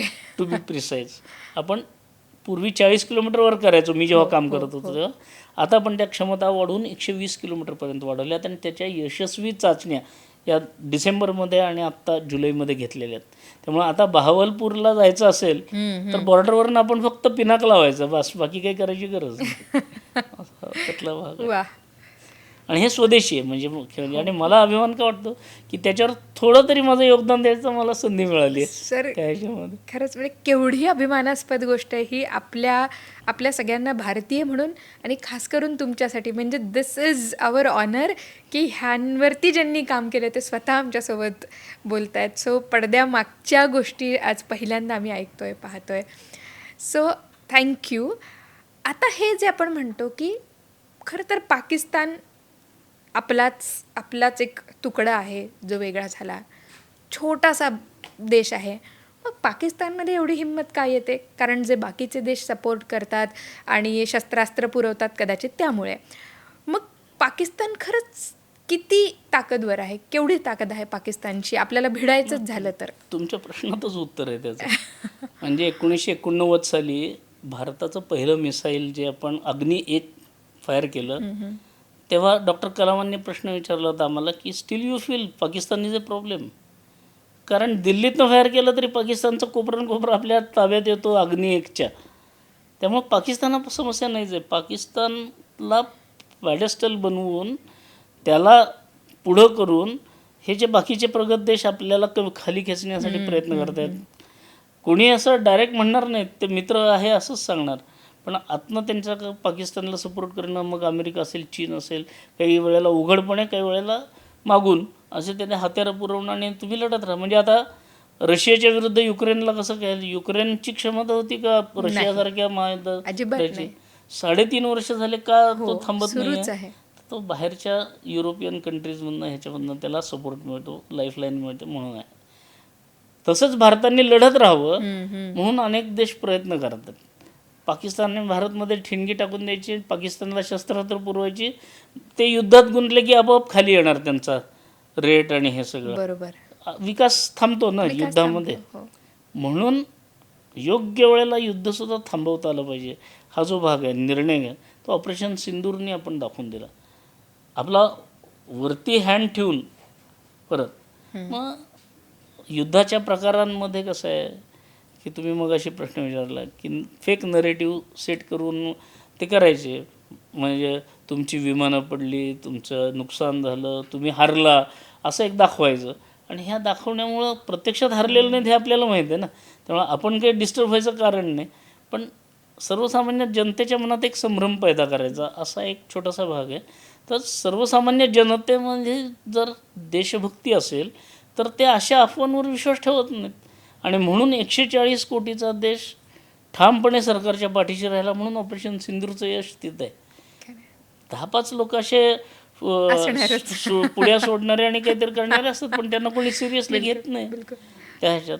मला वाटतं हा जो प्रकार आहे ह्याला नाव आहे psychological warfare. Psychological warfare, information warfare, cyber warfare, अशी वेगवेगळ्या प्रकारचे हल्लीचं युद्ध आहे ना बदलले. ते पूर्वीसारखं राहिलेलं नाही. फक्त युद्ध म्हणजे तलवार घ्या, मारामारी करा किंवा तोफा घ्या किंवा हे करा. आता वेगवेगळ्या पद्धतीने इकॉनॉमिकली सुद्धा तुम्हाला डाऊन करणं हा एक वॉरफेअर. आता प्रत्यक्ष जमीन हस्तगत न करता माझा माणूस तिथं बसेल. आता उदाहरणार्थ नेपाळमध्ये, सिलोनमध्ये किंवा श्रीलंकेमध्ये, बांगलादेशमध्ये जे अराजकता माजवायची आणि त्यांना हवे ते लोक तिथं बसवायचे असं जे झालं तसाच प्रयत्न ते भारतामध्ये करतात. पण भारत आणि कमिटमेंट आणि असा असणारा देश आहे. मगाशी मी जे उल्लेख केला की आपल्याकडं संविधान आहे. या संविधानाने 3 गोष्टीवरती थ्रस्ट पॉईंट दिलेले आहेत. एक म्हणजे भारताची सुरक्षितता, भारताची एकात्मता आणि भारताचं सार्वभौमत्व राखणं. हे कुणाचं काम आहे तर प्रत्येक भारतीयाचं हे काम आहे. प्रत्येक भारतीय काही तलवार घेऊन लढायला जाणार नाही आहे बंदूक घेऊन. मग त्यांनी निवडून दिलेल्या सरकारमध्ये 2 मंत्रालय आहेत. त्यातलं एक मंत्रालय ते गृह मंत्रालय, ते अंतर्गत सुरक्षा आणि बॉर्डरचं सिक्युरिटी हे बघतं. आणि बाहेरची आक्रमणं हे जे आहे ते डिफेन्स मिनिस्ट्री ज्याला म्हणतो आपण, रक्षा मंत्रालय ते बघतं. या 2 मंत्रालयाच्या बरोबरीने त्यांना सपोर्ट करणारे बाकीचे आहेत. परदेशातला व्यवहार असेल त्यावेळेला एक्सटर्नल अफेअर्सचं जे मंत्रालय, परराष्ट्र मंत्रालय आहे ते पण काम करतं, मदत करतं. पण या दोघांकडं भारताची सुरक्षा जपण्याचं काम आहे. म्हणून हे सरकार चांगलं मजबूत यावं हे 140 कोटी जनता जोपर्यंत ठरवत नाही तोपर्यंत तिथं मजबूत सरकार राहणार नाही. आपलं सरकार पूर्वीचं कच खाऊ धोरण असणारं असेल तर चीनकडनं आपण मार खाल्ला होता 62 साली. पण आता आपण चीनसारख्याला सुद्धा आरेला कार्य करतो. मगाशी सांगितलं नित्यसिद्ध शक्तीचे राष्ट्र की अर्चना. आपण बघितलंय डोकलामचा विषय असेल किंवा गलवान घाटीतला विषय असेल, शस्त्रास्त्रबंदी असली तरी आपण नुसत्या मुंडे पेरगळून 42 चीन्यांना मारलेलं आहे त्यावेळेला. मगाशी मी जे म्हणलं तुम्हाला की 6-7 तास व्यायाम करतात, त्याचं कारण ते नित्यसिद्ध शक्ती. निम्म्या रात्रीत युद्ध लागलं 12-13 जून 19ला. तर गलवान घाटीमध्ये सुद्धा ते बिहार रेजिमेंट आहे आपल्या इथली, संतोष बाबू म्हणून त्याचे कर्नल प्रमुख होते. त्यांचं बलिदान झालं, 15-1 जणांचं बलिदान झालं त्यात. पण त्याच्यानंतर आपल्या लोकांनी नुसते मुंडे पेरगळून हल्ला केला आणि त्यांना सांगून दिलं की हा 62चा भारत राहिलेला नाही. आता जो नवीन भारत आहे, बदललेला आहे. दुसऱ्या दिवशी पंतप्रधान तिथं जाऊन घोषणा करतात त्या ठिकाणी जाऊन की गलवानच्या त्या पोस्टला वरती, आणि तिथनं जगाला ओरडून सांगतात. म्हणजे ही जी मानसिकता आहे बदललेली ही, आणि ह्याचं कारण आता आपण शस्त्रसंपन्न आहोत, समर्थशाली आहोत, सशक्त झालेलो आहोत. आता कोणाला घाबरायची गरज नाही. त्यामुळं तत्त्वज्ञान आपलं ऐकलं जाईल जगामध्ये जेव्हा आपल्याकडं स्ट्रेंथ रिस्पेक्ट बाय स्ट्रेंथ ताकद. आणि त्याच्यामुळं मला आठवतं आहे की पूर्वी भारताकडं गणतीत नव्हतं. भारताचा एक पंतप्रधान राजीव गांधी ज्या वेळेला अमेरिकेत जाऊन परत यायचा, वॉशिंग्टन पोस्टच्या 12व्या पानावर 16व्या पानावर छोटीशी बातमी असायची की India's prime minister has visited for so and so वगैरे अशी. पण ज्या वेळेला आपण अणुस्फोट केले आणि एक ताकदवर देश म्हणून राहिलो, अटल बिहारी वाजपेयींनी सगळ्या जगाचा दबाव झुळकारून दिला आणि गोहेड दिलं. डॉक्टर चिदंबरम आणि डॉक्टर कलाम यांच्या नेतृत्वाखाली आपण 5 अणुस्फोट 1998ला केले. 11 मेला 3 केले आणि 13 मे 1998ला 2, असे 5 अणुस्फोट करून सर्व प्रकारचं तंत्रज्ञान अण्वस्त्रांचं आपण हासिल केलं. मग त्याच्यामध्ये टेक्निकली जर बोलायचं झालं तर ज्याला atomic fission technology, atomic fusion technology वगैरे असं जे म्हणतात, म्हणजे थर्मोन्यूक्लिअर डिव्हाइस किंवा सब कॅलिबर डिव्हाइस, सब किलोटन डिव्हाइसेस वगैरे, त्यात आज टेक्निकल ह्याच्यात गेलं तर खूप मोठा आहे तो विषय. पण आज भारताकडं सर्व प्रकारचं तंत्रज्ञान आहे. त्या तंत्रज्ञानाला लागणारा जो इन्फ्रास्ट्रक्चर लागायचं ते आपल्याला मिळू दिलं नव्हतं. आपल्याला सुपर कॉम्प्युटरसुद्धा मिळू दिलं नव्हतं.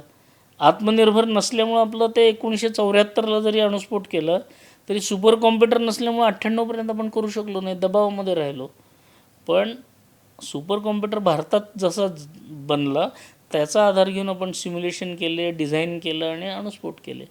त्यावेळेला अटल बिहारी वाजपेयींनी जय जवान जय किसानच्या बरोबरती जय विज्ञान. आता इथून पुढं भारताला विज्ञानाची गरज आहे, विज्ञानाची कास धरून आपण प्रगती केली पाहिजे, हे त्यांनी दूरदृष्टीपणाने सांगितलं. आणि त्या अनुषंगाने आता नुसतं विज्ञानही चालणार नाही, अनुसंधानाची गरज आहे. म्हणून आताच्या पंतप्रधानांनी त्याला जय अनुसंधान असा एक नारा दिला. आणि आज आपण बघतो की किती मोठ्या प्रमाणावर चंद्राच्या दक्षिण ध्रुवावरती आपण यान उतरू शकतो. एकाच लॉन्चमध्ये 104 उपग्रह पाठवण्याची क्षमता आपली आहे. पहिल्याच गोमध्ये मंगळयान अभियान आपण यशस्वी केलं. म्हणजे मंगळयानचं जेव्हा डिक्लेअर केलं होतं त्यावेळेला एका न्यूयॉर्कच्या कार्टुनिस्टने कार्टून काढलं, त्याच्यात भारताला तुच्छता दाखवलं. आणि हा कसला देश गाय पाळणाऱ्यांचा इलाइट स्पेस क्लबमध्ये येऊ इच्छितो. पण एकाच लॉन्चमध्ये 104 उपग्रह जेव्हा पाठवले त्यावेळेला त्यातले 90पेक्षा जास्त उपग्रह नुसते अमेरिकेचे होते. फक्त 2 सोडले तर अन्य प्रगत देशांचे सगळे उपग्रह होते, आपण जरी पाठवले असले तरी. आणि मग त्यावेळेला भारतातल्या एका कार्टुनिस्टने त्याला थेट प्रत्युत्तर दिलं, म्हटलं इलाइट स्पेस क्लब भारतच आहे, तुम्ही आमचे पण उपग्रह पाठवा म्हणून आमच्या दाराशी येत आहे. असं एक ते चित्र फार बघण्यासारखं. नंतर त्यांनी अपॉलॉजी मागितली त्या न्यूयॉर्क टाइम्सवाल्यांनी. पण भारताला तुच्छ लेखण्याची जी हे होती ती आता भारताला वगळू शकत नाही, तुच्छ लगवू शकत नाही, अशी स्थिती. ते आता भारत हा केंद्रस्थानी घातलेला सगळीकडे दिसतो. त्यामुळं भारताच्या पंतप्रधानांना, म्हणजे भारताला एका अर्थाने 35पेक्षा जास्ती राष्ट्रांचं सर्वोच्च पद पुरस्कार मिळतो. हा पुरस्कार एकट्या व्यक्तीचा नाही आहे, हा देशाचा पुरस्कार असतो. ते रिप्रेझेंट एका प्राईम मिनिस्टरच्या नात्याने त्यांना मिळतो. पण तर भारताची ताकद वाढल्याचे हे सगळे परिणाम आहेत. आणि हे विज्ञानाची कास मी जे म्हणलं ना, तर त्याच्यामध्ये अण्वस्त्र हा जो भाग होता, म्हणजे मला आठवतं आहे लहानपणी आम्ही शाखेत असताना पद्य म्हणायचो. मी खूप लहान होतो, 15-16 वर्षाचा होतो.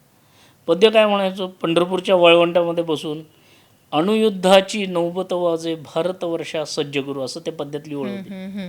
आता आम्ही 15-16 वर्षाची बरोबर अण्वस्त्राबद्दल आणि ह्याच्याबद्दल काय केलं असतं, पण असा एक मनात विचार घेतलेला कार्यकर्ता स्वयंसेवक जेव्हा पंतप्रधान होतो, पहिला निर्णय अणुस्फोटाच्याबद्दल घेतो आणि करून दाखवतो जगाला. हे प्रतिबिंब किंवा मानसिकतेचं एक चांगलं उदाहरण आहे. आणि जगामध्ये आपण त्या क्षणापासून एक अण्वस्त्रधारी देश झालो. त्या अण्वस्त्र टाकणाऱ्या यंत्रणा आपल्याकडं आहेत वेगवेगळ्या प्रकारच्या. मग स्वतःचं विमान आहे तेजस नावाचं. अशा सगळ्या गोष्टी जेवढ्या लागतात त्या सगळ्या गोष्टीमध्ये आपण हात घातलेला आहे. सगळीकडं काय आपण यशस्वी आहोत पूर्णपणे असं नाही. आता तेजस नावाचं विमान आहे, त्याचा महत्त्वाचा एक भाग अजूनही आपण अवलंबून आहोत दुसऱ्या देशावर, तो म्हणजे इंजिन. पण आज नाही उद्या ते इंजिनही होईल, पण इंजिन सोडून बाकीचा 80-85% भाग सगळा भारतीय आहे ना. त्याच्यातलं कसं आहे, एका रात्रीत काही सगळं उभं राहत नसतं, ते हळूहळू होईल. पण आज ती क्षमता आहे हे जगाला लक्षात आलेलं आहे. सर, तुम्ही तेजस विमानाच्या एका स्पेशल फंक्शनवरती काम केलं आहे, बरोबर ना? हो.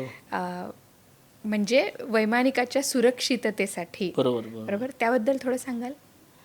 हो, योगायोगाने कसं झालं, 40 वर्ष माझी सर्व्हिस झाली.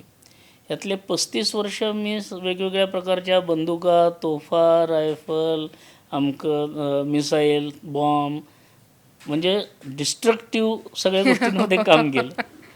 तर योगायोगाने शेवटची 5 वर्ष मला याची संधी मिळाली की मी माणूस कुठला तरी जगवण्यासाठी माझं काम करू शकलो.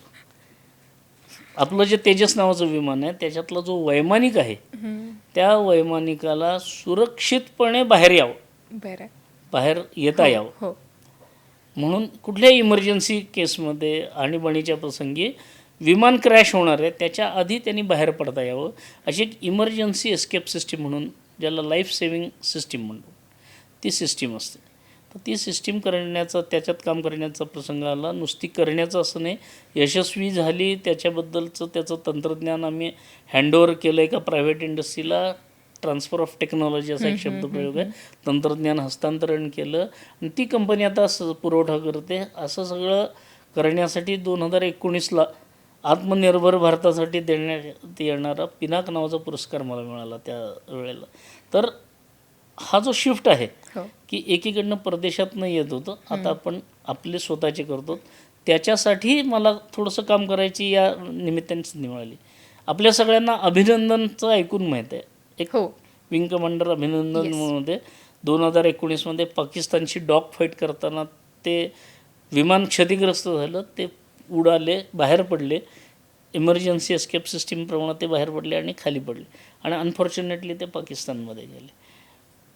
नंतरचा आपण इतिहास सांगतो की पहिला माणूस असा आहे की जो जिवंतपणे परत भारतात आला नाही. तर आत्तापर्यंत 48पासून एकही जण भारताचा सोडला नाही पाकिस्तानी, ही त्यांची स्थिती आहे.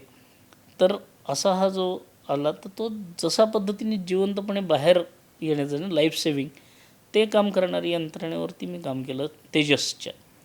आणि त्यामुळं सगळ्यात शेवटी मला आनंद असा आहे की आर्मीच्या 5 युनिटसाठी काम केलं. म्हणजे रणगाड्यावरती काम केलं, रॉकेटरीवरती काम करता आलं, छोट्या गन्सवरती काम करता आलं, खांद्यावरती ठेवून फायर करायची असते, त्यात तर माझं इक्वेशनच झालेलं आहे की खूप मोठा कालखंड माझा त्याच्यात काम व्यतीत झालं.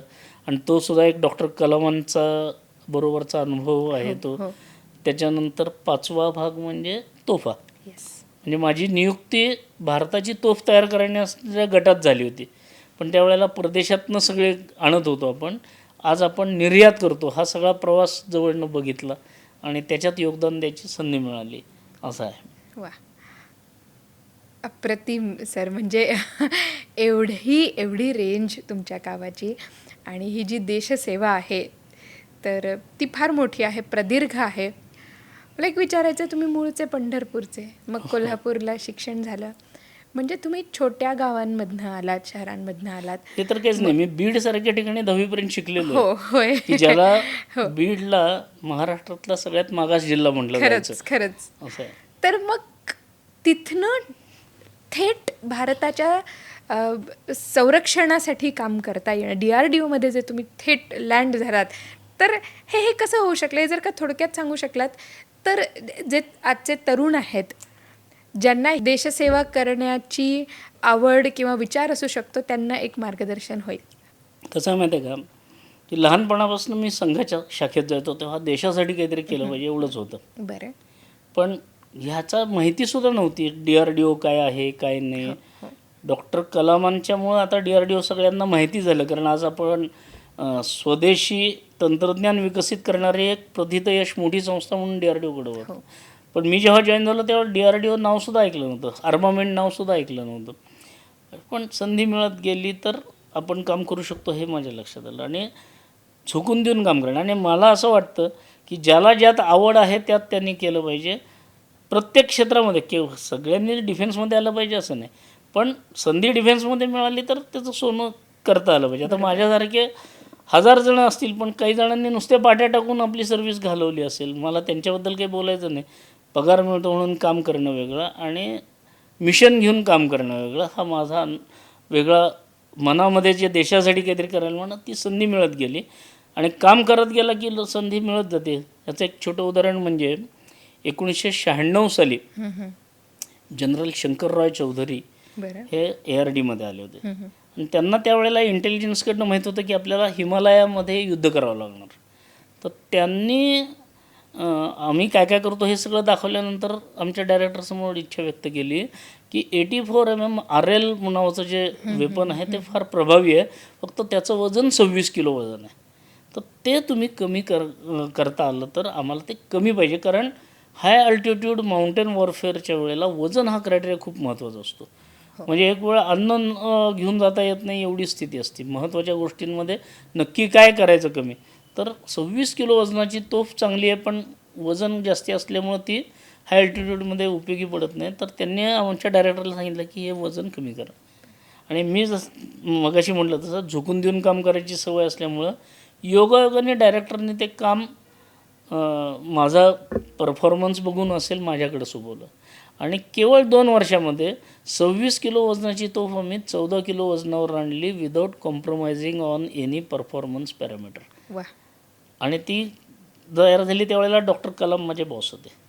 त्यांचा फोन आला, युद्ध चालू झालं तर कारगिलचं युद्ध, तर डॉक्टर कलामांचा फोन आला आमच्या ऑफिसमध्ये डायरेक्टरकडं आणि मला बोलून घेतलं, कारण मोबाईल वगैरे काही वापरायला परवानगी नाही डिफेन्समध्ये असल्यामुळं. डायरेक्टर ऑफिसमध्ये डॉक्टर कलाम माझ्याशी डायरेक्ट बोलले आणि त्यांनी विचारलं, Deodhar what is the status, कारण ते रिव्ह्यू घेत असल्यामुळे त्यांना माहीत होतं की मी कमी वजनाची तोफ बनवतो आहे म्हणून. तर त्यांनी मला डायरेक्ट प्रश्न विचारला, Deodhar what is the status of our weapons. म्हटलं सर 2 वेपन्स आर रेडी, 2 शस्त्र तयार आहेत. However qualification test yet to be carried out, कारण क्वालिफिकेशन टेस्ट झाल्याशिवाय आपण आर्मीला देऊ शकत नाही, हे सांगून टाकलं त्यांना. मग त्यांचा पुढचा प्रश्न होता, but what is your confidence level. म्हटलं sir I am confident it will work. तर ते म्हणले की then forget about the test, you bring this weapons to Delhi, we will test against Pakistan. Direct आपण पाकिस्तानवरती फायर करू म्हणले. म्हणजे आपण लीड घेऊन काम केलं तर कसं काम मिळू शकतं ह्याचा मला खूप मोठा अनुभव आला. ते 2 वेपन घेऊन मी तिथं दिल्लीत गेलो, आमच्या साहेबांना दाखवल्या, डॉक्टर कलामांना दाखवलं, त्यांनी मला चीफकडं पाठवलं, चीफने मला आर्मी कमांडरकडं पाठवलं. सगळ्यांना मी त्या वेपनची सगळी माहिती दिली, तंत्रज्ञान कसं आहे वजन कमी करण्यासाठी, तरीसुद्धा पॅरामीटर्स काय काय आहेत, ॲडव्हान्टेजेस काय आहेत, डिसॲडव्हान्टेजेस काय आहेत, लिमिटेशन्स काय आहेत, लक्ष काय द्यायचं, डूज काय आहेत, डोंट्स काय, हे सगळी माहिती मी सगळ्यांना दिली. मग तिथं त्यांनी ते युद्धात वापरले 2 शस्त्र आणि 26 जुलै 1999ला युद्ध संपलं. विजय दिवस आपण साजरा करतो त्याचा. त्याच्यानंतर 8 दिवसात डॉक्टर कलामांना चीफकडनं पत्र आलं, सरसेनापतींकडनं, की ही दोन्ही वेपन परफॉर्म व्हेरी वेल आणि वी वॉन्ट इट, अशा अर्थाचं त्या एक पत्र आलं. डॉक्टर कलामांनी आम्हाला बोलवलं आणि 27 ऑगस्ट 1999ला कलाम स्वतः ARDमध्ये आले होते आणि माझं त्यांचं आपण जसे बोलतोय तसं 40-45 मिनटं बोलणं झालं. आता बोलणं म्हणजे हवा पाण्याच्या गप्पा नाहीत, तर त्या प्रोजेक्टचा रिव्ह्यू एका अर्थाने त्यांनी घेतला पूर्ण, की तो प्रोजेक्ट आहे ते मला म्हणले, अरे आर्मीला ते पाहिजेत, वी वॉन्ट इट अशा अर्थाचं पत्र जर आहे तर तुम्ही लवकरात लवकर ते तयार करून द्या आणि त्या राहिलेल्या टेस्ट वगैरे करून घ्या, लवकर मूव्ह करा. असं फार कमी जणांचं हे मिळतं की काम केलं पण यश मिळतं. बरोबर. तुम्हाला यश मिळालेलं आहे तर तुम्ही काम करा. वेल डन म्हणून डॉक्टर कलामांनी पाठीवर थाप मारली माझ्या. तोच माझा दृष्टीने सगळ्यात मोठा पुरस्कार मी मानतो. खरंच. कारण डॉक्टर कलामांचे आशीर्वाद मिळणं. मग त्यांनी लक्ष घालून आमचा तो प्रोजेक्ट पुढं गेला, फास्ट गेला. मग 5 वेपन ती तयार करून आर्मीकडे दिली आणि इन्फंट्री स्कूल मोहू म्हणून इंदोरजवळ ठिकाण आहे, तिथं त्यांच्या ट्रायल होणार होत्या. तर त्या कर्नल साहेबांनी स्पष्टपणे मला सांगितलं की तुमच्या वेपनवर आम्ही का विश्वास ठेवायचा, तुम्ही फायर करून दाखवा. मी म्हटलं सर आम्ही सिव्हिलियन माणसं, एक छोटी गोळी जरी फायर करायची असेल तरी तुम्हाला लायसन पाहिजे, अथॉरिटी पाहिजे, परमिशन पाहिजे, ट्रेनिंग पाहिजे, बऱ्याच गोष्टी आहेत. आणि आमच्या दृष्टीने नवीनच करत असल्यामुळे इन्शुरन्स काढलेला पाहिजे. आम्ही हे काहीच केलेलं नाही, तुम्ही सगळंच करताय, तुम्हीच फायर करा. तर म्हटलं नाही म्हणलं, तुमचं वेपन आहे, तुमच्या वेपनवर आम्ही का. म्हटलं तुम्ही असं का म्हणता. त्याने एक मला ॲक्सिडेंट रिपोर्ट दिला आणि ही जी 26 किलो वजनाची तोफ होती जी खांद्यावरनं ठेवून फायर करतात, 2 जण लागतात. निशाणा धरून जो फायर करतो त्याला गनर म्हणतात आणि जो ॲम्युनिशन लोड करतो त्याला लोडर म्हणतात. ह्या दोघांनी फायर करायचे असते तर तो तोफगोळा फायर केला की बाहेर जाऊन शत्रूच्या तिथं त्यांनी नष्ट केलं पाहिजे. हा तिथंच फुटला खांद्यावर. आणि त्यातलं वाक्य असं होतं त्या ॲक्सिडेंट रिपोर्टमधलं, the heads of 2 jawans were blown away by 100 metres. असे उडून गेले होते फुटबॉलप्रमाणे. आणि त्यामुळे म्हणले हे तर तुमचं अंडर डेव्हलपमेंट आहे, आम्ही काही रिस्क घेणार नाही, तुमचं वेपन आहे, तुम्ही ते फायर करून दाखवा. मग माझ्या मनात पण हे झालं की अरे जो डे अँड नाईट फायर करणारा माणूस आहे तो म्हणतोय, तो घाबरतोय. मी तर माझ्याकडे अथॉरिटीज नाही, मी माझ्या सहकार्याला कोणाला तरी तू फायर करून सांगायची. मग मनामध्ये विचार केला तर त्यांनी मला क्लिअर सांगितलं त्या कर्नल साहेबांनी की तुम्ही जर फायर करून दाखवलं नाही तर आपण इथं ट्रायल थांबू, तुम्ही ज्या वेळेला तयारी करून याल त्यावेळेला आपण ही ट्रायल होईल, नाही तर म्हणजे 1-2 वर्ष किती गेले असते माहीत नाही. एकदा जमलेली सगळी 20-25 युनिटची माणसं आणि वेगवेगळ्या युनिटची माणसं एकत्र गेलेली ते काही जमलेलं नसतं. मग मनामध्ये माझ्या विचाराला, लहानपणी आम्ही शाखेमध्ये पद्य म्हणायचो, त्याच्यातलं एक पद्य असं होतं की हो जाओ तय्यार साथियो, हो जाओ तय्यार. त्यातलं वाक्य होतं, अर्पित कर दो तन मन धन, मांग रहा बलिदान वतन, अगर देश के काम न आये तो जीवन बेकार. हे नुसतं पद्य थोडंच म्हणायचं असतं, ते ओळी माझ्या मनात असतं. मग मी त्या कर्नल साहेबांना म्हणलं सर मी फायर करतो. आणि स्वतःची रिस्क घेऊन मी ती गन फायर केली स्वतःच्या खांद्यावरनं. सगळ्यात वर्स्ट कंडिशन अशी असते की 1 मिनिटाला 6 राऊंड फायर करायचे. तर मी स्वतःच्या खांद्यावर ती गन घेतली आणि 6 राऊंड 1 मिनिटाला धाड धाड धाड धाड फायर केले 50 सेकंदात आणि ते यशस्वी झालं. असं ते म्हणजे काम करत असेल तर तुम्हाला संधी पण मिळतात, त्यामुळं तुम्ही काम करत राहायला पाहिजे. पण ती केवढी मोठी रिस्क होती आणि केवढा मोठा आत्मविश्वास सुद्धा होता. तेच तर. पण हर काम देश के नाम. मी मनात विचार केला की जे जवानाचं होईल ते आपलं होईल. आपण जर एखादा वेपन तयार करून जवानाला फायर कर म्हणतो, आपण कुठल्या बेसिसवर ते म्हणतो, त्याचं म्हणणं बरोबर आहे त्या कर्नल साहेबांचं की तुम्ही करून दाखवा. आणि म्हणून मग मी पहिल्यापासून जे म्हणलं ना की देशासाठी काहीतरी करायचं मनात होतंच, संधी मिळत गेली, वेगवेगळ्या प्रकारचे शस्त्रास्त्र निर्मितीत योगदान देता आलं आणि 40 वर्षाची सर्व्हिस पूर्ण झाली. बोलण्यासारख्या खूप गोष्टी आहेत, खूप खूप खूप गोष्टी आहेत. तुम्ही एक एक पदर जसा उलगडत गेलात, केवढं थ्रिलिंग आणि तेवढंच टेरिफाईंग सुद्धा ते आहे. आणि अभिमानानं पुन्हा पुन्हा ऊर भरून येत होता की आपण किती पुढे गेलेलो आहोत. आपण सज्जन आधीपासून आहोत, पण आता समर्थ सुद्धा होत आहोत. आणि आपण आता फक्त स्वयंसिद्धच नाही तर आपण बाहेरसुद्धा निर्यात करत आहोत. तर डिफेन्सच्या माध्यमातून संरक्षणाच्या क्षेत्रामध्ये आज आपण मानून चावून उभे आहोत आणि त्यामध्ये सर तुमचं योगदान आहे. आणि तुम्ही प्रत्यक्ष आम्हाला इथे त्याबद्दल बोलण्यासाठी भेटलात. खूप खूप खूप मनापासून धन्यवाद सर.